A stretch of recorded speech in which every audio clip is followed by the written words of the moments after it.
महात्माओं, आपके जीवन में सुख की भावनाएं हमेशा रहती हैं। संसार का कोई भी नहीं कि मैं दुखी हूं। संसार का हर आदमी चाहता है कि मुझे सुख प्राप्त हो। मंदिर आ रहा है तो भी वो सुख चाहता है, घर में बैठा है तो भी वो सुख चाहता है, व्यापार कर रहा है तो भी सुख चाहता है, नौकरी कर रहा है तो भी सुख चाहता है। संसार में हर आदमी सुख चाहता है। और हमारे पंडित जी छैडाला में दौलत राम जी कहते हैं कि सुख कार कहें सीख गुरु करुणाधार। सुख को कहने वाले हमारे गुरु ही होते हैं। एक बात का हमेशा ख्याल रखना, दुखी आदमी तुम्हें सुख के साधन नहीं दे सकता। बंधन में बंधा हुआ व्यक्ति तुम्हें बंधन से मुक्त नहीं कर सकता। बुझा हुआ दीपक कोई भी दीपक को नहीं जला सकता। कीचड़ में पड़ा हुआ आदमी कभी कीचड़ से तुम्हें मुक्ति नहीं दिला सकता। पाप में युक्त व्यक्ति तुम्हें पापों से मुक्ति नहीं दिला सकता। जिस व्यक्ति के अंदर सम्यक दर्शन नहीं है वो तुम्हें सम्यक दर्शन प्राप्त नहीं करा सकता। जिसका ज्ञान, जिसका चारित्र मिथ्या है वो तुम्हें सम्यक चारित्र की शिक्षा नहीं दे सकता। दे भी रहा है, लेकिन जब तक तुम्हें अपने आप में उसको स्वीकार नहीं करोगे तो प्राप्त नहीं होगा। और उसका ज्ञान, उसका चारित्र, उसका दर्शन ऐसा ही है। चम्मच रसगुल्ले में पड़ी है, स्वाद किसको आ रहा है? चम्मच को स्वाद आ रहा है? चम्मच रसगुल्ले में पड़ी है, रसगुल्ला का स्वाद क्या है उसे आने वाला नहीं है। जो रसगुल्ले को खाएगा उसको ही स्वाद आएगा। गधे के सर पे चंदन का बोझा रख दो, खुशबू आएगी, उसको ले तो सकता है लेकिन उसको कीमत नहीं मालूम उसकी। तो हम इतना ही विचार करके रखें कि जो सीख हमारे गुरु देते हैं, करुणावान गुरु देते हैं, वो सीख को हमें स्वीकार करना चाहिए। सुख के सारे साधन संसार में हैं और मैं तो सोचता हूं कि संसार में आप सुखी होने के लिए ही आए हो, कोई दुखी होने के लिए आया है? एक आध आदमी सोचा कि मैं भगवान से कहता हूँ भगवान थोड़ा दुखी कर दो, दुखी कर दो, दुखी क्या करते हो? भगवान मुझे सुखी कर दो, सुखी कर दो, सुखी कर दो। लेकिन मैं कहता हूँ भगवान से थोड़ा दुख मांगो। किसी कवि ने कहा है, भगवान प्रभु के सामने आकर वो कवि कहता है मुझे अपने करीब रहने दो। हे भगवान मुझे अपने करीब रहने दो, याद करता रहूं तुम्हें हमेशा, इसलिए थोड़ा गरीब रहने दो। याद करता रहूं तुम्हें हमेशा, इसलिए थोड़ा गरीब रहने दो। आप गरीब हो तो भगवान के पास, भगवान को याद करते रहोगे। अमीर हो गए तो उनके पास टाइम ही नहीं है महाराज के पास जाना। एक नगर में एक संत पहुंचे, पहुंचने के बाद उनकी कोई व्यवस्था नहीं बनाया। संत अन्य धर्म के थे, ब्रह्मचारी जी समझ लो। तो ब्रह्मचारी जी थे तो उन्होंने पहुंचा, जब उनकी कोई व्यवस्था बनाने नहीं वाला आया तो एक दिन हो गया, 2 दिन हो गया, 3 दिन हो गया। 3 दिन बाद एक जो खोमचे पे काम करता था, खोमचा लगाता था, रोज कमाता था, रोज खाता था, उसने देखा 3 दिन से भैया जी बैठे यहाँ पर, इनकी कोई ने व्यवस्था नहीं बनाई। उन्होंने कहा कि भैया जी चलो मेरे घर में जैसा रूखा सूखा होगा वो मैं भी खाता हूँ, वही तुम्हें खिला दूंगा। भैया जी चले गए, उसने शुद्ध तरीके से भोजन बनाया और खुद भी खाया, भैया जी को भी खिलाया। भैया जी बहुत खुश हो गए, खुश हो गए, चले गए। उसको बहुत अच्छा है तुम्हारा। दूसरी बार आए तो फिर भी यही व्यवस्था, कोई नहीं पूछा। वो पहचान गया, उसने व्यवस्था बना दी। तो अब जब तुम किसी की सेवा में करते हो, लगते हो, तो वो कोई ना कोई तो आशीर्वाद या कुछ ना कुछ करता है। तो भैया जी ने कहा कि भाई तुम हमेशा संपन्न परिवार वाले जो नहीं कर पा रहे हो, तुम फिर भी इतना कर ले रहे हो, तो मैंने तुम्हारे लिए भगवान से प्रार्थना कर ली है कि तुम कभी भी तुम्हें आवश्यकता पड़े तो भगवान के पीछे वेदी में जाना। मैंने वहाँ पर 1 अंक लिख दिया है। केवल एक नंबर लिखा है, तुम्हें जब भी आवश्यकता पड़े उसके आगे 0 बढ़ा देना, उतना तुम्हारा काम हो जाएगा। ठीक है। जाता था मंदिर में भगवान के पास, एक अंक उसने जाकर देखा तो उसने उसके आगे 1 0 बढ़ाई, तो जो खोमचा पे बिक्री करता था, जो रुपया 1-2 रुपया कमाता होगा, वो 10 रुपये कमाया उस दिन। खूब उसकी आवक हो गई। थोड़े दिन काम चलता रहा, उसने कहा एक बार और बिंदी बढ़ा के देखी, 1 बिंदी और बढ़ाई, 10 की जगह 100 हो गए। अब तो दिन भर में 100 रुपये कमाने लग गया। उसके तो बल्ले बल्ले हो गए, 1 रुपया कमाने वाले को 100 रुपये कमाने लग गए। आखिरकार अब वो खोमचे से, थोड़ा पुराने ज़माने का किस्सा था, 100 रुपये में तो ठेला आ गया उसके पास, ठेले पे लेके माल बेचने लग गया, ठेले पे लेके सामान बेचने लग गया। उसने कहा कि एक और बिंदी बढ़ा के देखते हैं। एक और बढ़ाई तो 1000 हो गया, 1000 रुपये की कमाई करने लगा। अब उसके मन में लोभ बढ़ने लगा, और लाभ से ही लोभ बढ़ता है। आप विचार करके रखना, जैसे जैसे तुम्हें लाभ होता है वैसे वैसे लोभ बढ़ता जाता है। अगर तुम्हारी 100 रुपये की लॉटरी लगती हो तो तुम सोचते हो 1000 की लगे, 1000 की लगे तो 1 लाख की लगे। क्या हुआ? होता है ना, लोभ से लाभ होता है, वैसे ही लोभ तुम्हारा बढ़ जाता है। शेयर में तुमने पैसा लगाया और बढ़ गया, तुम देखो थोड़ा और लगा दो, है ना, तो बढ़ जाता है। तो उसको 1000 रुपये कमाने लगा। उसने कहा ये तो काम अच्छा है, हल्द लगे ना फटकरी, रंग चौका ही चौका, 1 बिंदी और बढ़ाई 10,000, 1 बिंदी और बढ़ाई, कितना हुआ? 1 लाख की कमाई हो गई उसकी। उसने खोमचा, ठेला छोड़ा, दुकान खोल ली, कारखाने खोल लिए, 1 लाख रुपए कमा रहा है रोज का। बड़ी बड़ी फैक्ट्री हो गई, उसका नाम सर्वत्र हो गया। इतना नाम हो गया कि उसने तो कहा कि मैं तो बल्ले बल्ले हो गई, सब जगह वो काम करने लगा। और बहुत कुछ, पहले तो वो मंदिर आता भी था, टाइम मिलता था। जब उसकी इतनी कारखाने हो गई, इतनी कमाइयाँ हो गई, तो अब पहले तो रोज आता था। जब 1000 रुपये कमाने लगा तो हफ्ते में 1 दिन आया। लाख कमाने लग गया तो महीने में, सालों में कभी एक बार आ जाए तो आ जाए, नहीं आए तो वो कहता हमें काम हो ही गया मेरा। वो ब्रह्मचारी जी फिर आई, कोई नहीं पूछा उनको। 3 दिन हो गए, उन्होंने पूछा भैया एक यहाँ पर जो खोमचे वाला आता था वो दिख नहीं रहा है, वो कम से कम मेरी व्यवस्था तो बना देता था। आप विचार करके रखना, जैसी उसकी कमाई बढ़ी तो उसने कई कारखाने चालू कर लिए, कई उसकी दुकानें हो गई, शोरूम हो गए, हल्दीराम जैसा काम हो गया, हर जगह भुजिया चालू उसकी। अब हुआ क्या कि जब वो ब्रह्मचारी जी आए तो उसको कोई व्यवस्था नहीं, तो वो ब्रह्मचारी उन्हें, अरे वो खोमचे वाला तो आज तो पूरा नगर सेठ हो गया है, और एक नगर में नहीं पूरे आसाम में उसकी शोरूम चल रही है, हर जगह उसका ही उसका काम हो रहा है। अब उसको तो मंदिर आने की फुर्सत नहीं मिलती। 3 दिन के बाद उन्होंने कहा कोई बात नहीं। ब्रह्मचारी जी ने पीछे से 1 बिंदी हटाई, क्या हुआ? कारखाने बंद। दूसरी बिंदी हटाई, दुकानें बंद। तीसरी बिंदी हटाई, ठेला बंद। ठेला बंद होते ही वो दौड़ा दौड़ा मंदिर आया कि भगवान क्या हुआ, इतना दुख संकट। तो भगवान मुझे थोड़ा गरीब रहने दो, याद करता रहूं आपको, इसलिए मुझे अपने करीब रहने दो। तो विचार करके रखना, जैसी बिंदियां कम हुई तो वो आदमी अपने आप मंदिर आने लग गया। जब 2 ही बिंदी रह गई, जब 1 तो लिखी तो 2 बिंदी रह गई, तो आया ने क्या भगवान को देखे, फिर ब्रह्मचारी दिख गए। उन्होंने कि क्या हुआ? उन्होंने कि बिंदियां कम हो रही है। उसने कहा मुझसे गलती हो गई।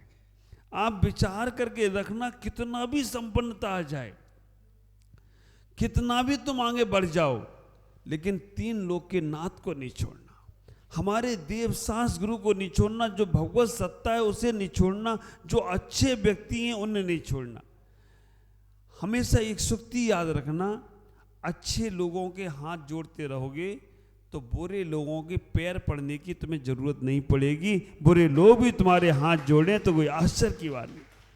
अपने से बड़ों के, अपने से बड़ों के, अपने से माता पिता के, गुरुओं के, जो अच्छे लोग हैं उनके सामने हाथ जोड़ने में कोई हमारा मन खराब नहीं होगा। लेकिन अच्छे लोगों से संपर्क रखोगे ना तो बुरे लोगों की संपर्क अपने आप छूट जाएंगे।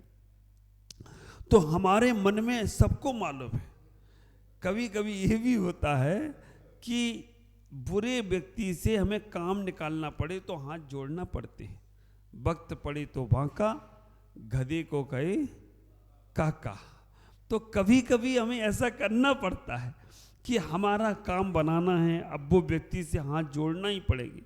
लेकिन उसकी स्थिति वहीं तक रखो, उसकी स्थिति घर के चौखट तक ही रखो, घर के अंदर तक नहीं आना चाहिए। उसकी स्थिति केवल दिमाग तक रखो, दिल तक नहीं आना चाहिए। मतलब तात्पर्य इतना ही है कि भाई इससे काम हमारा होना है, इसलिए बाकी दिल में तो हमें दिलदार भगवान को ही विराजमान करना। तो गुरु कहते हैं कि तुम्हारे पास सुख का सागर है, दुख के साधन को हम स्वयं उठाते हैं। क्यों उठाते हैं? मन की चाह, मन की इच्छा, मन की महत्वाकांक्षाएं हमारे दुख में कारण बन जाती हैं। अभी हम ऊपर बैठे थे, स्वाध्याय चल रहा था, तो हमारी आराधना श्री माता जी कुछ पूछती रहती हैं। उन्होंने पूछ लिया, महाराज जी आप डिब्रूगढ़ नहीं गए, आप उधर नहीं गए, आपको कैसा लग रहा है? मैंने कहा ये मेरे भगवान ने कहा कि बेटा तुम्हारा संसार थोड़ा रह गया है, अब ज़्यादा घूमो मत, तुम जल्दी आ जाओ, मैं तुम्हें जल्दी मोक्ष ले जाने वाला हूँ। तो इसलिए उनका कल्याण छोड़ो, अपने कल्याण में लगो। तो मुझे तो अच्छा ही लग रहा है। भगवान नहीं चाह कि ज़्यादा घूमो मत, अब बहुत ज़्यादा घूमोगे। और ये भगवान तो मेरे गुरुदेव है, मेरे गुरुदेव ने जोराट में कहा बेटा वापस आओ। मैंने कहा जी गुरु जी, दूसरा शब्द नहीं बोलते अपन, क्योंकि गुरु जो बोल देते हैं ना, आप विचार करके रखना, सीख गुरु करुणाधार, है ना। मांगन मोना, मांगन मरना, मांगन बुरा है, क्या है वो, है ना, दो लाइनें है ना। हाँ, मांगन मरण समान है, मत मांगो तुम भीख, मांगन से मरना भला, यही बड़ों की सीख। आप विचार करके रखना, मांगना है ना, मांगन मरण समान है, मत मांगो तुम भीख, और मांगन से मरना भला, यही बड़ों की सीख। तो सीख दे रहे हैं, सुकार सीख गुरु कहें करुणाधार। तो जब भी कभी कोई गुरु बात कहते हैं, बड़े हमसे कोई बात कहते हैं, थोड़ी सी अटपटी लगती है, लेकिन झटपट समझ में आ जाए ना तो चटपट कल्याण हो जाए तो कोई आश्चर्य की बात नहीं है। आप इस बात को ख्याल रखना। तात्कालिक ये सब लोग बैठे थे जोराट में, मुझसे हमने पूछा सबसे कि भाई तुम सबकी क्या इच्छा है? मैंने कहा इनकी भी ले लूँ, सबकी इच्छा है ना। तो आप विचार करके रखना, इच्छा तो मेरी गुरुदेव की चलती है, और गुरुदेव का आदेश आया कि बेटा आपको जल्दी आना है। तो मैं यही कहता हूं कि जो कुछ भी हो रहा है संसार में सब अच्छे के लिए हो रहा है। पॉजिटिव, बी पॉजिटिव, आगे क्या है? Be happy, be positive. ये हमारी, मैं तो ये इंग्लिश पढ़ी हुई है थोड़ी बहुत, हमें थोड़ी कम आती। तो be happy, be positive, no BP, क्या है वो? Be happy, no BP. ये सब पढ़े लिखे लोग हैं तो इनको सब मालूम है। तो आप विचार करना, अगर आप बीपी से बचना चाहते तो हैप्पी रहो, प्रसन्न रहो। हम कब तक उलझे रहेंगे? हमें जो भी हो रहा है, अब देखो कल 100, 150, 200 लोग थे, आज 50-60 लोग हैं। मैं इसमें भी खुश हूँ। मेरे तो यही सब जिंदा शेर बैठे हुए हैं और जिंदा शेरों को सामने सुना रहा हूँ, इतने में आनंद आ रहा है। अब कल उनका भाग नहीं था, वो सब आशीर्वाद सम्मान करा के सब चले गए। जिनका पुण्य था, सौभाग्य था, वो सब लोग गुरु की वाणी को लेने का प्रयास कर रहे हैं। और आपका ही नहीं, ये हमारे सिपाहियों का, जवानों का भी पुण्य देखो कितना है। इनकी ड्यूटी तो इनको करना ही है, लेकिन गुरु के आशीर्वाद के लिए बैठकर सुनने का प्रयास कर रहे हैं। ये इनकी भव्यता है और इनके पुण्य की विशारत है। ये जीवन को समझने के सूत्र है। आचार्य यहाँ कह रहे हैं सीख, है ना। सीख गुरु करुणाधार। सीख का मतलब है शिक्षा, शिक्षा का मतलब है ज्ञान, ज्ञान का मतलब है नॉलेज, नॉलेज का मतलब है जानकारी। ये जानकारी, शिक्षा, नॉलेज, ज्ञान सब तुम्हें तुम्हारे गुरु दे रहे हैं कि तुम्हारे जीवन में क्या आना चाहिए। और गुरु भी कौन से हैं? करुणाधारी। अभी भजन सुनाया ना, क्या बोले? पाँव पकड़ लो झटपट, कल्याण होगा चटपट। अभी भजन में सुनाया, मैं बस सुन रहा था, मैंने कही 2 लाइन लिख लेता हूँ। इनका पाँव पकड़ लो कस कस के, सारे संकट कट जाएंगे हंस हंस के। ये पंक्तियाँ उन्होंने कही थी। अभी मैं तो ज्ञान की खिड़की खुली रखता हूँ। बहुत अच्छा भजन सुनाया और मैं उसी पे बोलने वाला था, तो मैंने कहा ये काम में आने वाली है, ये भजन हम लिख लेंगे। पाँव पकड़ लो कस कस के, संकट कट जाएंगे हंस हंस के। पूरा सुन लेते तो तुम्हारा कल्याण ही हो जाता। तो आप विचार करो अपने जीवन में, ये सोचो कि जब गुरु को तुमने पकड़ लिया ना, अब किसी और को पकड़ने की जरूरत नहीं। गुरु को स्वीकार कर लिया ना, तो अब किसी को जरूरत नहीं है। देखो पहले के लोग जो थे वो छिपाते थे, कुछ ना कुछ छिपाते थे। तो पहले के लोग क्या होते थे? ज्वेलरी छिपाते थे। सोना चांदी मिल जाए घर में, वो तो छुपा छुपा के दीवार के अंदर, तिजोरी खाली, दीवार में से ईंट निकाल के दीवार में फिट कर देते हैं और बाद में दीवार लगा दिया, तो बस कुछ बात नहीं। चोर भी आके तिजोरी खोलेगा, दीवार तो खोलेगा नहीं। तो पहले के लोग ज्वेलरी छुपाते थे। फिर बाद में क्या किया लोगों ने? सैलरी छुपाना शुरू कर दिया। पहले ज्वेलरी छुपाते थे, फिर सैलरी छुपाने लग गए कि अभी पैसा मेरा कोई ले ना जाए, तो सैलरी छुपाते थे। अब आज के लोग क्या छुपाते हैं? ज्वेलरी नहीं छुपाते, सैलरी नहीं छुपाते, आज के लोग गैलरी छुपाते हैं। गैलरी नहीं पकड़े में आज, तो गैलरी पकड़ में आ गई तो गई काम, तो पकड़े जाते। ज्वेलरी से ज़्यादा महंगी सैलरी, और सैलरी से ज़्यादा महंगी मोबाइल में क्या है? गैलरी है। तो तुम्हारी गैलरी नहीं पकड़ में आना चाहिए, बाकी के सब कुछ आ जाए, लेकिन पकड़े जाते हो। तो हमें इतना ही विचार करना है, ज्वेलरी से तुम बचे, सैलरी में अटके, और सैलरी से भी तुम बच गए। अब सैलरी का भी इतना महत्व नहीं है। अब क्या छिपाते हो? अब गैलरी छिपाते हो, और गैलरी छिपाने के कारण से तुम दिन रात परेशान रहते। कोई खोल ना ले, कोई लॉक खोल ना ले, कोई ये न कर ले, कोई वो न कर ले, तुम्हारा दिमाग पूरा गैलरी में चला गया। हमें इतना ही विचार करना। गुरु जो करुणाधारी हैं वो तुम्हारे जीवन में सब कुछ देने का प्रयास कर रहे हैं। गुरु तुम्हें सब कुछ देने का प्रयास कर रहे हैं, लेने की पात्रता पैदा करो। आपके पास अगर पात्रता है तो आपको मेरा देखना भी बहुत अच्छा लगेगा। आपके पास अगर पात्रता है तो मेरी मुस्कुराहट में भी आपको बहुत सारा ज्ञान हो जाएगा। आपके अंदर योग्यता, पात्रता है तो मेरा चलना भी आपके लिए ज्ञान में कारण बनेगा। आपके अंदर पात्रता है तो कहूँगा मैं दूसरे को, लेकिन आपकी समझ आपको भी वो जीवन में परिवर्तित लाएगा। और पात्रता अगर नहीं है ना, तो ख्याल करना 4 प्रकार के घोड़े होते हैं। 4 प्रकार के घोड़े होते हैं। एक वो घोड़े होते हैं जो मालिक को देखकर ही समझ जाते हैं कि मालिक को जाना कहाँ है, वो चल के मालिक के पास पहुंच जाते हैं। मालिक बैठता है तो वो मंजिल तक पहुंचा देते हैं। एक वो घोड़े होते हैं। दूसरे घोड़े वो होते हैं, मालिक घोड़े के पास जाता है, हाथ रखता है, वो घोड़ा चलने लगता है, मंजिल तक पहुंचा देता है। दूसरे घोड़े होते हैं। तीसरे घोड़े वो होते हैं कि मालिक आता है, बैठता है,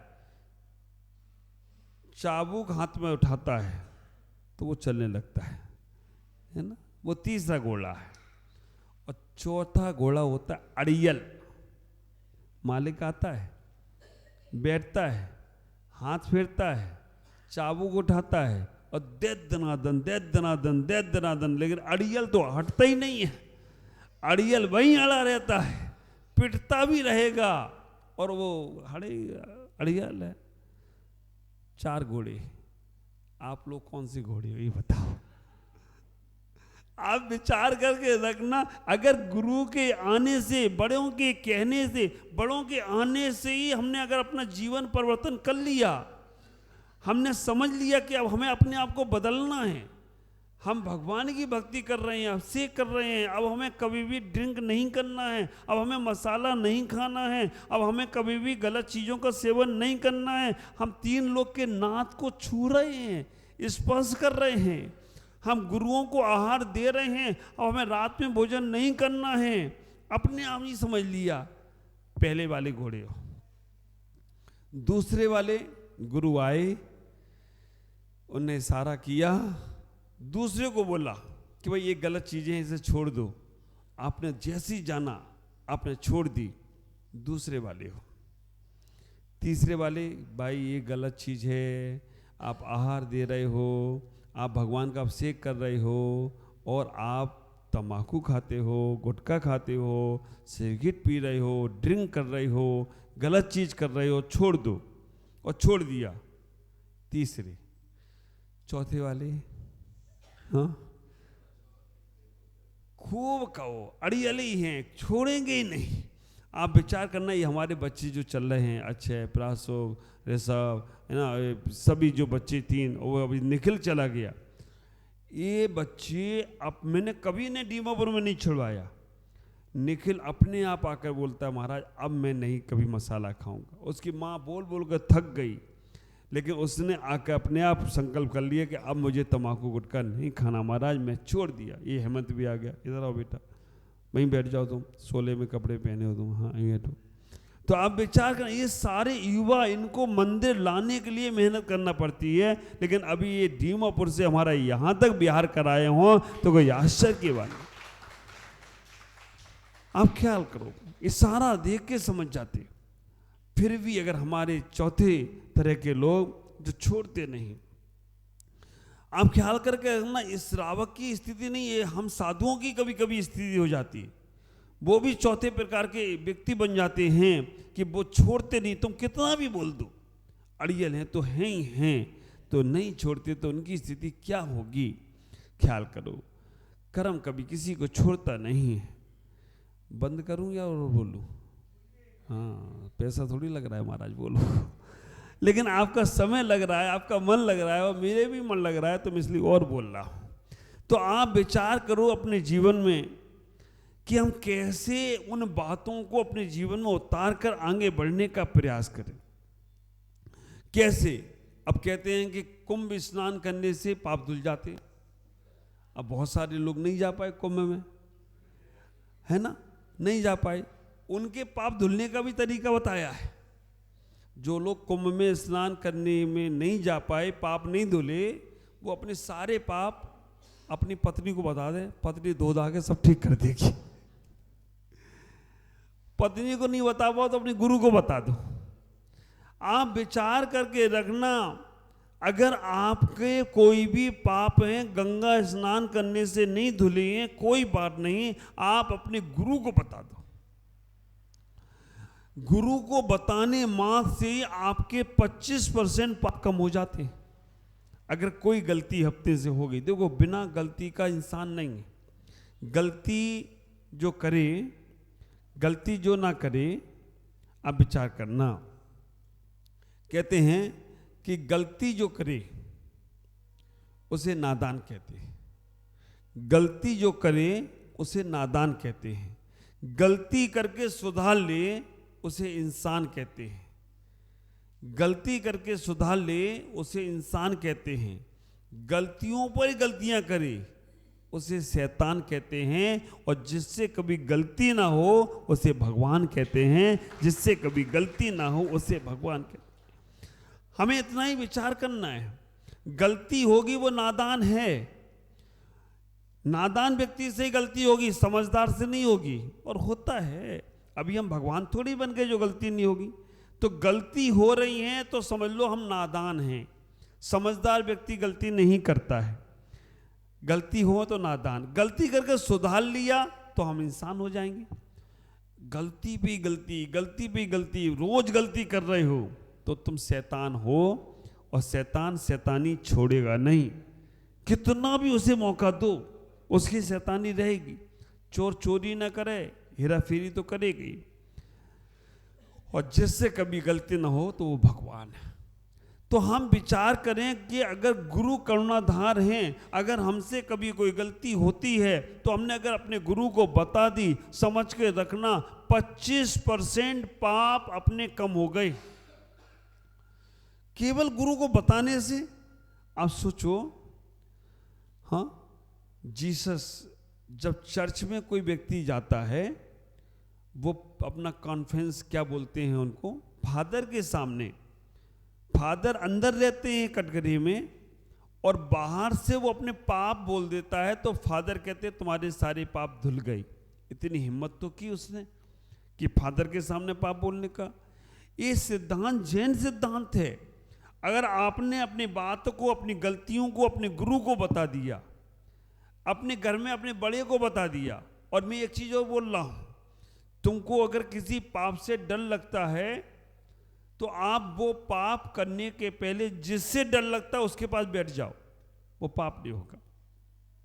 जैसे आपके अंदर गलत आदत है, तम्बाकू या मसाले की या और कोई गलत चीज की आदत है, और आपको डर लगता है कि मैं अपने पिता के सामने नहीं कर सकता हूं, तो जब वो तुम्हारी गलत आदत आए तो अपने पिता के सामने बैठ जाओ जाके। पिता के सामने बैठने से वो तुम्हारी गलत आदत नहीं आएगी। जिससे डर लगता है उसके सामने चली जाओ। तो आप विचार करके रखना, हम अगर उन गलत प्रवृत्तियों से बचना चाहते हैं, गलत चीज़ों से बचना चाहते हैं, तो वो चीज़ों को बचने के लिए जिससे हमें डर लगता है उसके पास चले जाएंगे, तो वो चीज़ हमारे पास नहीं आएगी। आपको लगता है कि हम शराब पिएंगे, पत्नी डांटेगी, तो जब शराब की इच्छा हो तो पत्नी के सामने बैठ जाओ, शराब नहीं दिखेगी, पत्नी का चेहरा दिखेगा, आप ठीक ठाक रह जाओगे। आपको लगता है कि अगर हम जुआ खेलेंगे तो मेरे पिता डांटेंगे, तो आप जुआ की जब आदत आए तो अपने पिता के पास बैठ जाओ, जुआ छूट जाएगा और पिता के सामने वो कर नहीं सकती हो। आपको लग रहा है कि मैं गलत चीज़ें हैं मेरी नहीं छूट रही हैं, उनके पास चले जाओ। लेकिन गलती हो जाए तो अपने गुरु को जरूर बताओ। कुछ बातें ऐसी होती हैं जो सामूहिक रूप से बता सकते हो, और कुछ बातें ऐसी होती हैं जो अकेले बता सकते हो, लेकिन गुरु को सब बातें बताओ। जिससे क्या होगा, तुम्हारे 25% पाप कम होंगे। और गुरु ने प्रायश्चित दे दिया ना, ये सोचना कि गुरु बहुत उपकारी हैं, जो तुम्हें तुम्हारी गलती से बचाने के लिए प्रायश्चित दे रहे हैं। अन्यथा बहुत से लोग संसार में ऐसे होते हैं, गुरु कहते हैं करने दो इसको जो करना है, क्योंकि अब इसका पाप का घड़ा भरेगा तो वो ही इसे सुधारेगा। ख्याल करो, अगर पाप का घड़ा भर गया ना तो फिर गुरु भी तुम्हें बचाने वाले नहीं, गुरु भी तुम्हारे लिए कुछ नहीं करने वाले हैं। एक मर्यादा होती है जहां तक गुरु तुम्हें संभाल सकते हैं। भगवान महावीर के समोसन में राजा सैनिक बैठे हैं, लेकिन राजा सैनिक ने पहले ही नरक आयु का बंद कर लिया। नरक आयु का बंद करने के बाद राजा सैनिक भगवान के समोसन में प्रथम श्रोता बने रहे। 60,000 प्रश्न भी पूछ लिए, लेकिन भगवान महावीर भी उन्हें नरक जाने से बचा नहीं पाए। तो इतना ही विचार करके रखना कि अगर हमारे जीवन में कुछ गलतियां होती हैं तो हमें अपने गुरु को बताना है, और गुरु को बता दिया, गुरु ने प्रायश्चित दे दिया। ये प्रायश्चित जो दे दिया जाए वो बहुत स्वीकार कर लेना, आगे वो गलती होगी नहीं। 50% पाप कम हो गए आपके। अगर गुरु ने तुम्हें कोई प्रायश्चित दे दिया, उससे तुमने सुन लिया, केवल सुनो, पालन नहीं किया, सुन लिया, 50% पाप कम हो गए। और अगर उस प्रायश्चित का तुमने पालन कर लिया, जो गुरु ने कहा कि इसको पालन करो, तो आपने सहज में पालन कर लिया, 75%, 25% और पाप कम हो गए, 75% पाप कम हो गए। और वो गलती अब दोबारा नहीं करेंगे, ऐसा मन में संकल्प कर लिया तो 100%, 100% पाप खुद चले जाएं तो कोई आश्चर्य की बात नहीं है। 100% पापों से मुक्ति मिल जाए तो आश्चर्य की बात नहीं होगी। इसलिए कहा गया है कि गुरु की बातों को हमें जीवन में समझना चाहिए। मेरे गुरुदेव आचार्य भगवान हमेशा एक बात बोलते हैं, शिष्य की कौन सी बात गुरु से अनजानी है। बूंद को, सागर को मालूम है बूंद में कितना पानी है, सागर को मालूम है बूंद में कितना पानी है। शिष्य की कौन सी बात गुरु से अनजानी है। क्यों आकाश में उड़कर दिखाते हो मेरे मित्रों, क्यों आकाश में उड़कर दिखाते हो मेरे मित्रों। यही तो हम सबकी तुम्हारी नादानी है, यही तो तुम सबकी नादानी है। गुरु से शिष्य की कौन सी बात अनजानी है। ख्याल करना, गुरु बोलते नहीं है ये बात अलग है, लेकिन आप सबकी जानकारी गुरु के पास होती है, गुरु समझते हैं। और एक बात का ख्याल करना, गुरु ये भी देखते हैं कि एक इसकी पात्रता कितनी है, इसकी योग्यता कितनी है। पात्रता योग्यता जब व्यक्ति के अंदर होती है ना, तब वो पात्र बनने का तैयार होता है। दोना है ना, आप विचार करना, जो दोना बनता है जिसके अंदर सामान रखते हैं खाने पीने का, जो पत्ता कड़क हो जाए उसका दोना नहीं बनता है। जो पेड़ का पत्ता टूटता, पेड़ के पत्ते से ही दोना बनेगा। पेड़ का पत्ता टूट के कड़क हो जाए तो दोना नहीं बनेगा, उससे मोड़ोगे तो वो टूट जाएगा। लेकिन जो पत्ता सॉफ्ट होता है ना, तो सॉफ्ट को मोड़कर उसमें लकड़ी लगा दी जाती है तो वो दोना बन जाता है। और वो दोना बनने के बाद जो उस दोने में भोजन या रस जो भी रखा जाता है, जो रखने वाला है वो तो स्वाद बाद में लेगा, लेकिन उसका रखने का आनंद उस दोने को पहले मिल जाए तो कोई आश्चर्य की बात नहीं होगी। ऐसा ही ये हमारा जीवन है। अगर किसी ने तुमको सॉफ्ट बनाया है, अगर किसी के सामने तुम मुलायम सॉफ्ट बन के गए हो, तो तुम्हारे सॉफ्ट बनने का प्रभाव तुम्हें पहले मिलेगा, तुम्हारी योग्यता पहले जमेगी, तुम्हारी पात्रता ऐसी तैयार होगी कि हर कोई तुम्हें लाभ देने को लेने का प्रयास करेगा। और तुम कड़क बन गए तो टूट जाओगे। गुरु हमारे जीवन की बहुत बड़ी व्यवस्था है। आचार्यों ने और नीतिकारों ने भी कह दिया, गुरु अमृत की खान, क्या है वो पंक्तियां, शीश दिए ते गुरु मिले तो भी सस्ता जान। ये तन बिस्की बेलरी, ये तन बिस्की बेलरी, गुरु अमृत की खान, और शीश दिए ते गुरु मिले तो भी सस्ता जान। कितनी गहरी बात कह दी।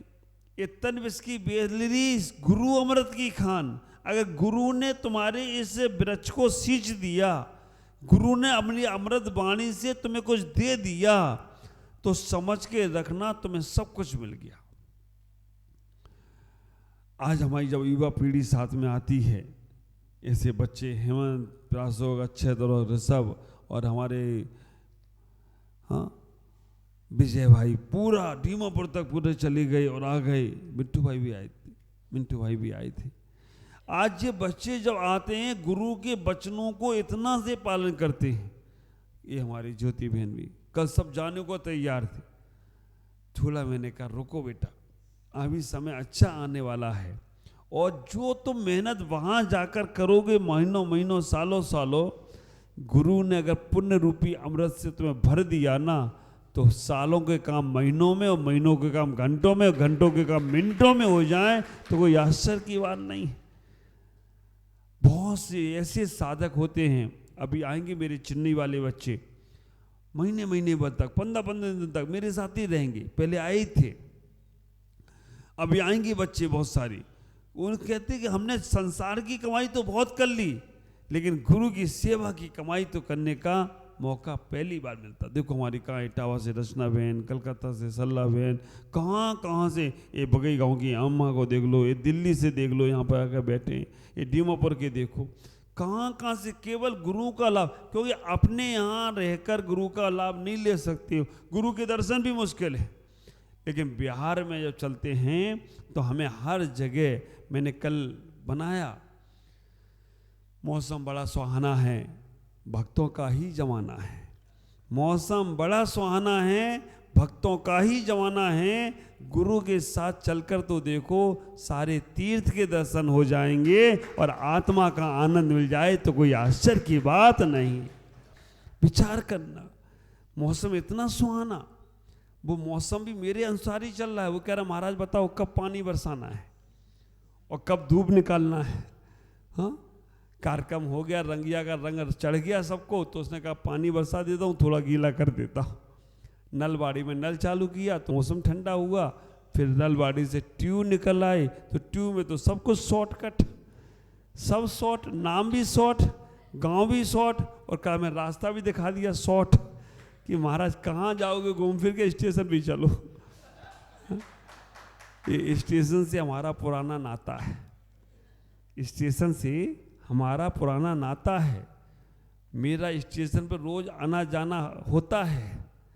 यहाँ के आरपीएफ के जवान, टीटी और कुली, इनसे भी मेरा कुछ संबंध है, इसलिए उनके उद्धार के लिए मेरा भी स्टेशन से पुराना नाता है, इसलिए उनके उद्धार के लिए मेरा भी स्टेशन से पुराना। मैं बहुत गया स्टेशन। हमारी जैसी सवारी तुमने की कहाँ होगी ट्रेन में? हमारा जैसा ट्रेन में तुम नहीं घूम सकते हो, लेकिन अब हमारी मोक्ष मार्ग की ट्रेन में बैठ जाओ तो आप विचार करके रखना, मोक्ष मार्ग की ट्रेन में बैठ गए तो यहाँ पर तो सब कुछ। अब कभी कभी गड़बड़ हो जाता है, बिना टिकट कोई बैठ जाता है। अब जब वो अयोध्या का प्रकरण चल रहा था ना, तो जो देखो वो कार सेवा में बिना टिकट ट्रेन में पूछ लिया एक टीटी ने, कहाँ जा रहे हो? उन्होंने कि राम जन्मभूमि। टिकट? उन्हें टिकट नहीं है।